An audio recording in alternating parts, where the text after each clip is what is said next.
Si vous êtes abonné à cette chaîne, vous savez très clairement que c'est le Dawa dans ma tête. Et si c'est le Dawa dans ma tête, c'est que c'est le Dawa sur cette chaîne. Donc, j'ai décidé de faire tout et n'importe quoi qui me permette d'aller mieux psychologiquement. Et c'est pourquoi aujourd'hui j'ai décidé de vous parler de la personne qui a créé Pablo Escobar. Ouais. Je crois que j'ai pas les mêmes trucs qui font du bien au cerveau que tout le monde.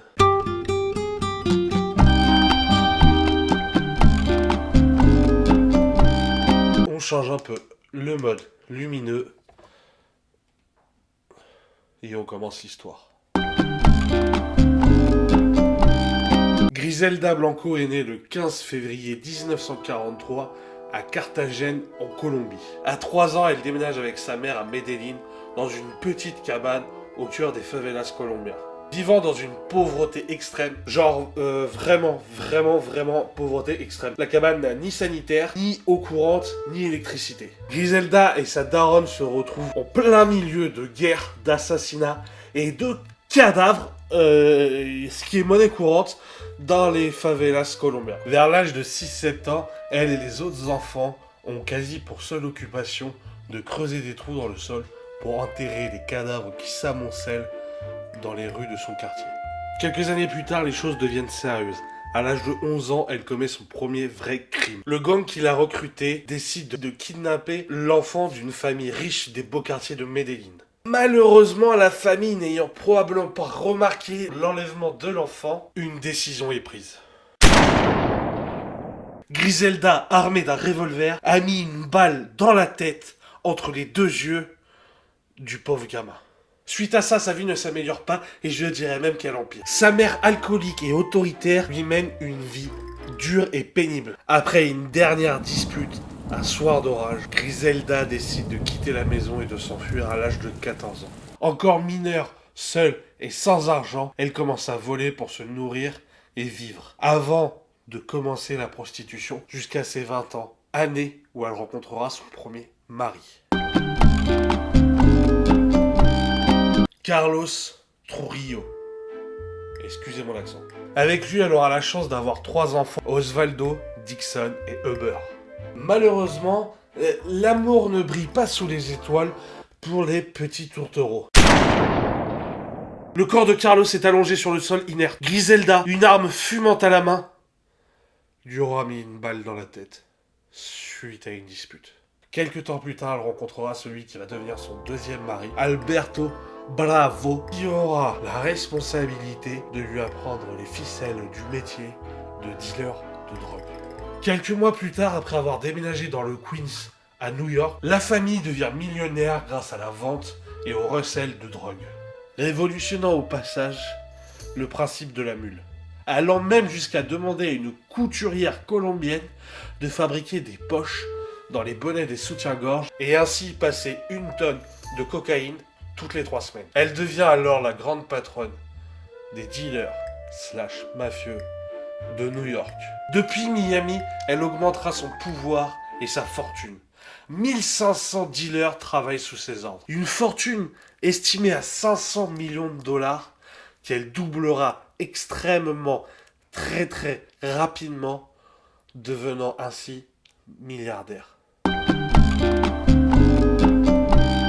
Voulant afficher son pouvoir et sa fortune, Griselda organisera régulièrement dans sa maison de Miami des soirées dignes de Gatsby le Magnifique, avec dans le hall d'entrée une statue en bronze aussi fidèle que l'original.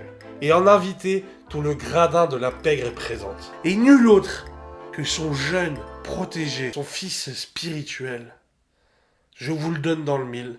Yo soy Pablo Emilio Escobar Gaviria. Qui deviendra millionnaire à l'âge de 26 ans grâce à Griselda. Les semaines passent, l'amour, encore une fois, ne brille plus réellement sous les étoiles pour les tourtereaux. Alberto décide de l'abandonner et de retourner vivre en Colombie. Sauf que l'on n'abandonne pas la madrina, comme elle se faisait appeler, comme ça. Furieuse de l'abandon de son mari, parce que oui, clairement, il l'a abandonné. Mais le plus fou, c'est qu'il l'a ghosté. Et clairement, on ne ghoste pas la marraine de la pègre. Quelques jours plus tard, le rendez-vous est pris. Griselda sera à Bogota pour s'entretenir avec son mari. Sauf que l'entretien ne se passe pas vraiment comme prévu. Soudain, sur un malentendu, une dispute éclate. Les hommes de main d'Alberto tombent sous les balles des hommes de Griselda. Malheureusement, la marraine s'écroule et tombe dans le coma. Alberto aura réussi à faire ce que personne ne pensait faisable. Il lui aura mis une balle dans l'estomac. Pendant que lui en fait rien du tout. Il lui aura mis une balle dans la tête juste avant de s'écrouler. Après ces quelques événements, elle décidera de tenter de rentrer dans le Guinness Book des records en tuant ou en faisant tuer entre 200 et 250 personnes. C'est un drôle de record, je vous l'accorde. Plus personne ne veut traiter de deal avec elle. Griselda est devenue complètement uluberluesque. Si elle décide de ne pas vous payer votre drogue, elle vous tuera. Et si vous avez ne serait-ce qu'une heure de retard sur un paiement ou une heure de retard sur un rendez-vous que vous avez avec elle, elle vous tuera aussi. En 1978, Griselda donnera naissance à son 4e fils, Michael Corleone, nom donné en hommage au film Le Parrain. En 1983, Dario Sepulveda, le père de Michael Corleone, fera quelque chose qu'il n'aurait jamais dû faire. Tombé amoureux d'une jeune américaine, il décide de quitter Griselda, mais pas seul. Dans l'euphorie, dans la volonté de tout quitter, il décide de partir avec son fils.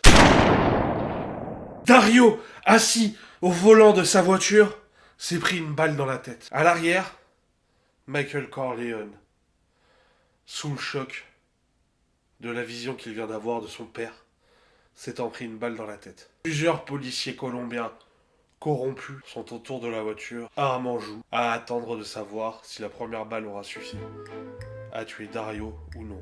Malheureusement pour elle, ce fut le meurtre de trop. Dario était quelqu'un d'influent dans le monde de la pègre. Tellement influent qu'une prime de 4 millions de dollars sera mise en place sur la tête de Griselda par certains chefs mafieux et par son fidèle protégé, Pablo Escobar.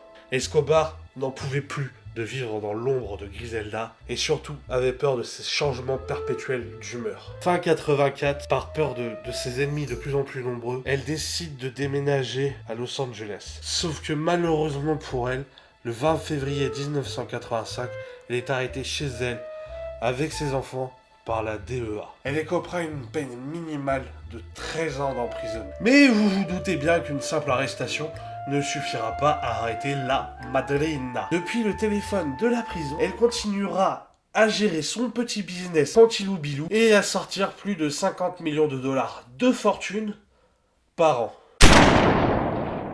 Osvaldo Trujillo, l'un des fils de Griselda, gît sur le sol. À peine sorti de prison en septembre 1992, il sera assassiné quelques jours plus tard sous les ordres de Pablo Escobar, qui n'aura pas supporté que Griselda fasse assassiner un de ses collaborateurs dans un nightclub. Quelques années plus tard, Uber, son deuxième enfant, sera assassiné avant d'être rejoint lui aussi quelques temps plus tard par son frère Dixon. Trahi par son plus fidèle allié et homme de main, arrêté par la DEA et encourant la peine de mort, il n'hésitera pas à balancer sa patronne pour une réduction de peine.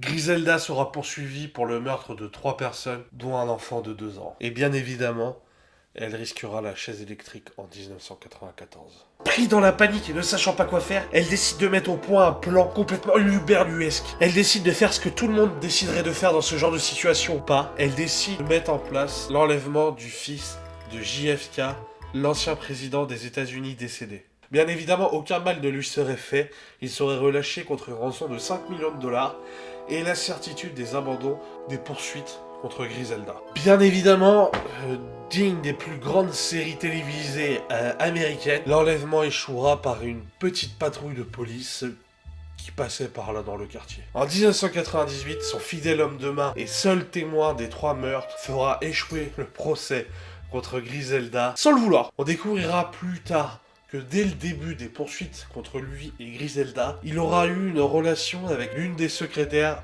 du palais de justice, faisant de ce fait un vice de procédure dans le procès. Passant un accord avec l'État américain, elle n'écopera que de 20 ans de prison en plaidant coupable pour les 3 meurtres. Peine avec effet rétroactif par rapport aux nombreuses années qu'elle a déjà passées en prison. Ce qui fait qu'ayant déjà fait plus de 15 ans de prison, elle sera libérée en 2004, soit à peine plus de 5 ans après la fin du procès. Plus personne n'entendra parler d'elle jusqu'au 3 septembre 2012. Jour où après s'être rendu dans une boucherie de Medellín, un homme passager sur une moto arrêté à un feu rouge descendra de la moto, s'avancera tranquillement vers elle, sortira une arme et lui mettra une balle dans la tête. Après cet acte, l'homme repartira tranquillement, attendra que le feu passe au vert et les 2 hommes sur la moto partiront tranquillement, sans grande vitesse. Cette vidéo est maintenant terminée. Au moment où j'ai fini d'écrire cette vidéo, je me suis rendu compte que Netflix faisait une série sur la vie de Griselda qui sortira en janvier 2024. N'hésitez pas à vous abonner, à la partager. Je vous dis à très vite pour une prochaine vidéo. Peace!